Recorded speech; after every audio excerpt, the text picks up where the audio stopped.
Everyone, তো আমরা চলে এসেছি আমবাসায়। আর আমরা এখন যাব আমবাসা সুন্দরবনে। স্টেশনের অপোজিট দিকে যে রাস্তাটা, মাটির রাস্তাটা আছে, এটা দিয়ে তোমরা সকলে যাবে। 5 মিনিটের রাস্তা, হেঁটেই যেতে পারবে। তো চলো যাও।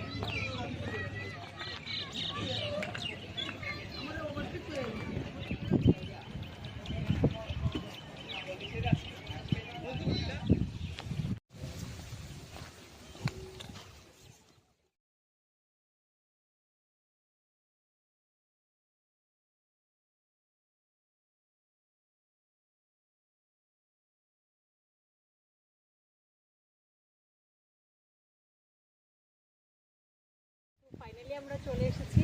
তো তোমরা দেখে নাও, এটার নাম হলো সুন্দরবন জলাশয়া আমবাসা।